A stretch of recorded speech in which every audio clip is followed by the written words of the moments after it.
Okay, another Charli XCX video, still kind of in the Brat era. We're going to be ranking all of her albums, or not really ranking them, we're going to be doing a tier list. I went back through her entire discog recently. I've always been a fan, but there were admittedly a few albums, like her earlier ones, that I hadn't really checked out before. But Brat's a big album, so kind of gonna release more Charli stuff right now. So let's start. Her debut. Okay, so True Romance is like a pretty forgotten album in her discography, I guess. There's a few songs which you'll see people mention every once in a while, like Nuclear Seasons. That gets a lot of hype, but only in like the Charli XCX circles, not really in the mainstream community. A lot of people tend to like associate this era more so with her I Love It feature.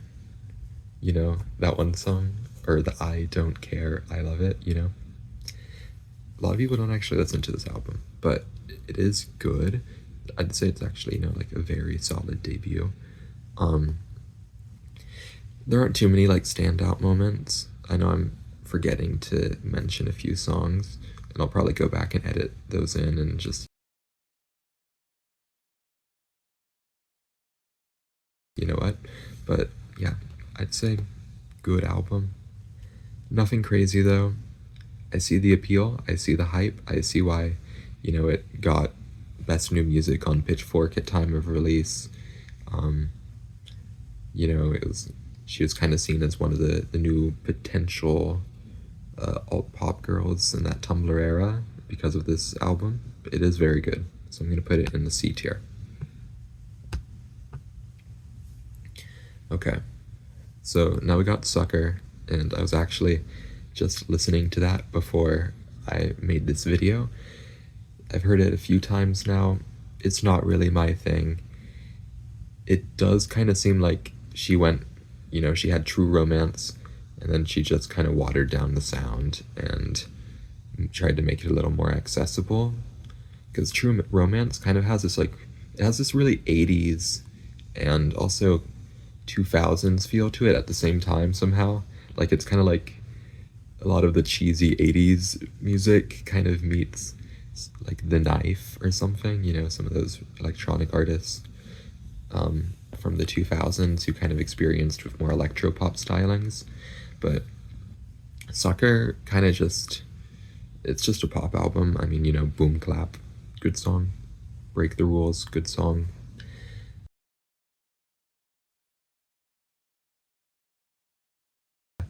I don't really feel this one, to be honest. It's one of the only ones by her, which after listening to a few times, I didn't really want to like go back to it. So yeah. Okay. So now we're kind of into the main Charli era, the one everybody, or not the main Charli era, but the main Charli like run of albums, which people talk about on social media. So we're gonna go into Vroom Vroom. And honestly, outside of the first track, the title track, Vroom Vroom, I don't think this hits that much, to be honest. The Sophie production's obviously a highlight, but I just think like some of the melodies on here, I can't remember what the feature is or whatnot, but it doesn't hit as much as some of the later stuff in her, like when she goes in this bubblegum bass lane. But I can see like she's taking like a crazy risk on here. It does have Vroom Vroom, the song, which is one of her best songs. It's one of her most iconic eras. I'm gonna put it in the C tier, but honestly, I'd probably put it below True Romance in terms of like enjoyability. Okay, so now we have, her two mixtapes. The first one, Number One Angel, and that's an album I really rock with. I'm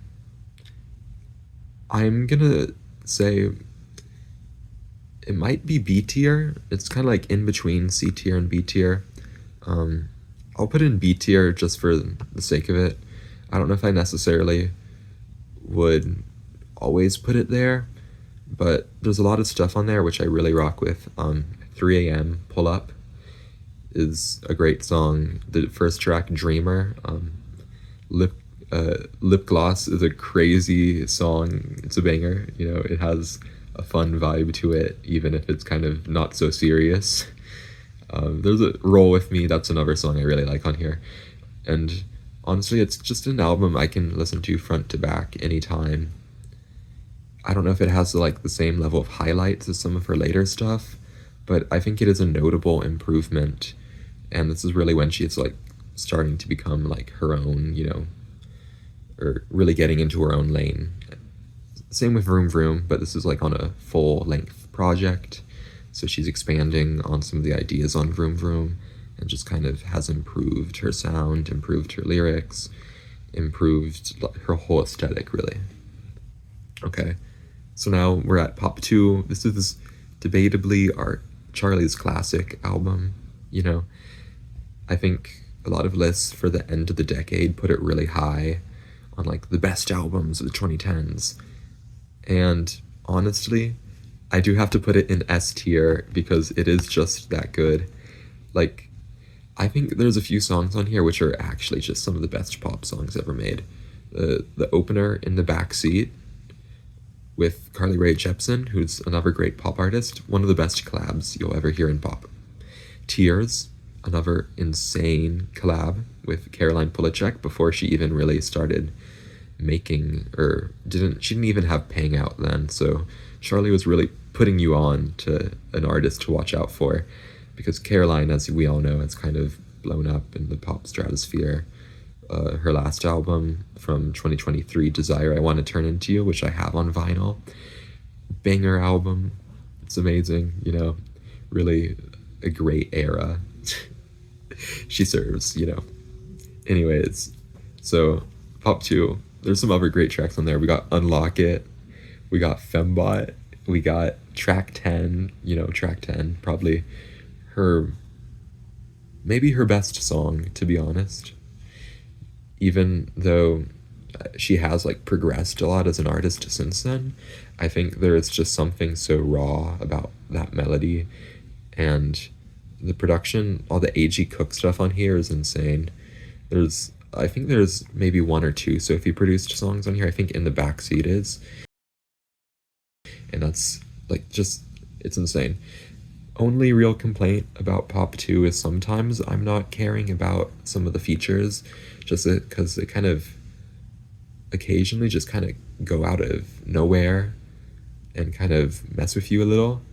I don't know, but whenever they hit, they really do hit. If you're just feeling that fun energy, I can't remember the names of like the rappers on here, but sometimes they throw you off, but sometimes they hit, you know. So that's Pop 2. I feel like such a fan girl, like talking about this album. I don't know, I can go on and on. Like, it's just, I think also, you know, the use of auto-tune on this one, like on her vocals, is probably the most like iconic Charli thing. She also does it on Number One Angel, but I think Pop 2 is really where it's like used to perfection, the vocal effects and everything. And it's just banger after banger after banger. That's Pop 2. And it really, like, it is the sequel to pop music. You know, it's gone on and inspired all these artists. It's Pop 2. Oh, God.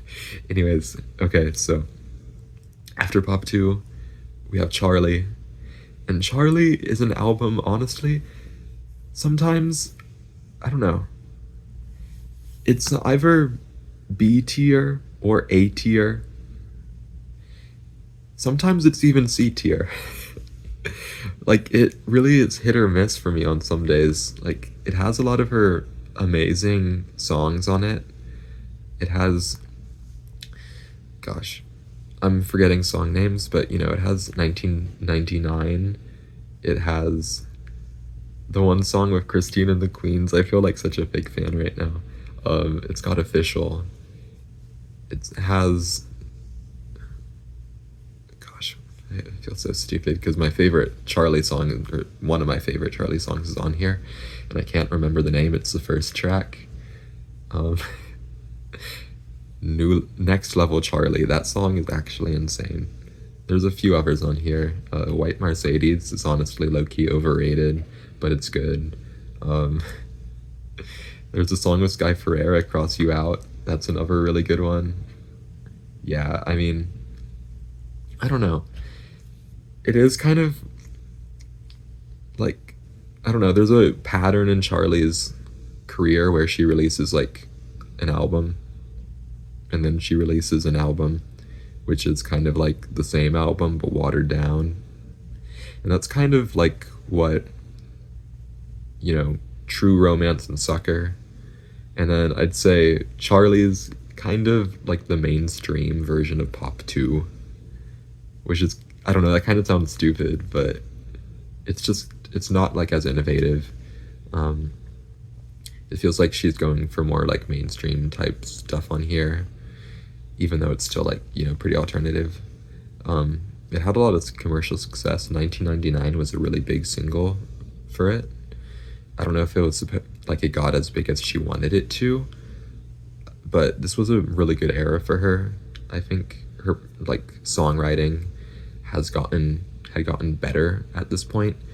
I know, like I said, one of my favorite tracks on here, Official, I think is one of the first moments where you really kind of, in Charli's discog, where I feel like you can really kind of connect with her, like it's actually like a personal track.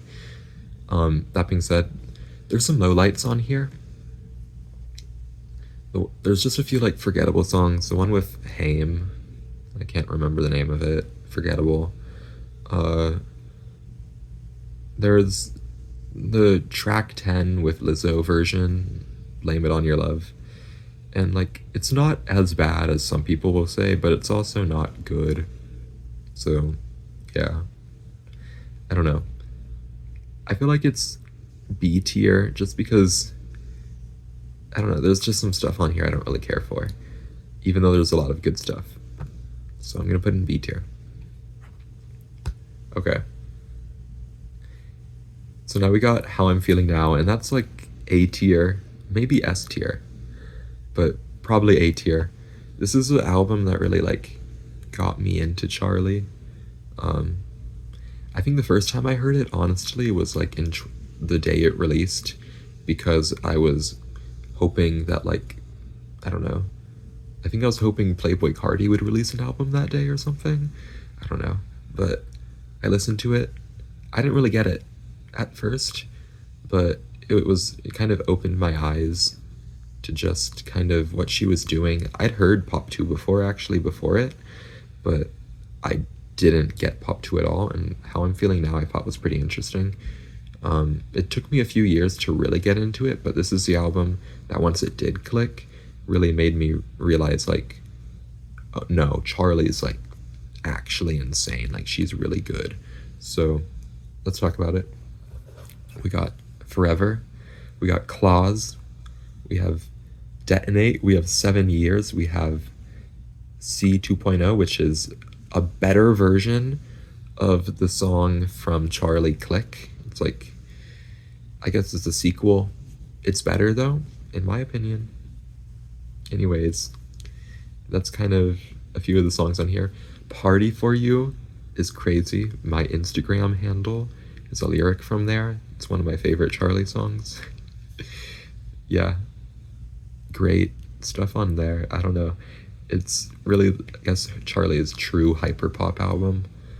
If you care about like semantics or genre descriptors, it has the really pitched up vocals. It has the super kind of glitchy and bubbly synth stuff in there. I don't know. I don't really think it's too much different from her other albums, but some people will say that it is for that reason.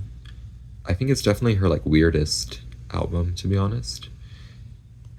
Pop 2 was probably the weirdest at time of release, but like How I'm Feeling Now just kind of feels weird. I don't know. It has like a weird aura to it, but it's like, it's crazy, but like you have to respect it. It's just that good. So I'm putting an A tier. The only reason it's not S tier, to be honest, is because, again, there's like a few songs on there which I'm not entirely crazy for. I can't remember their names because they're just not memorable, which is kind of the issue, because I feel like with Pop 2, I could probably, if I really tried, think about it for like 5 minutes and remember all of the 10 tracks.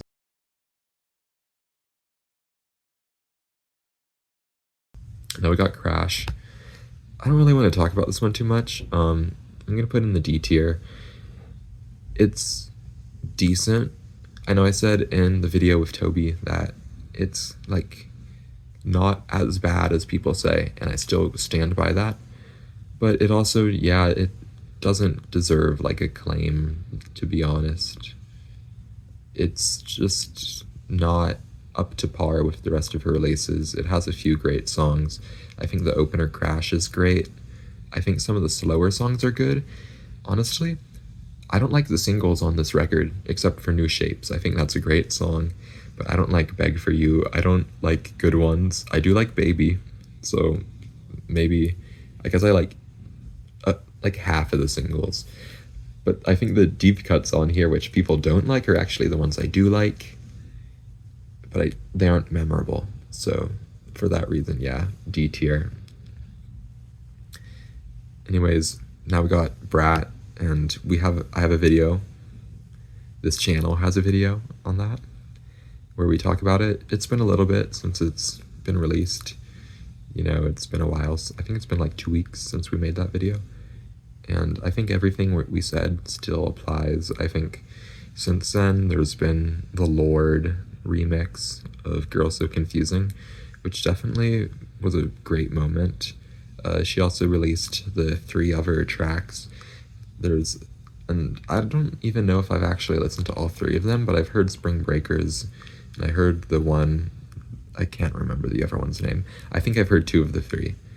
But yeah, I'm just gonna go based off of the main album here, like the standard edition or whatever, and I'm gonna put it in B. I think it's on par with Number One Angel. I think it's on par with Charli.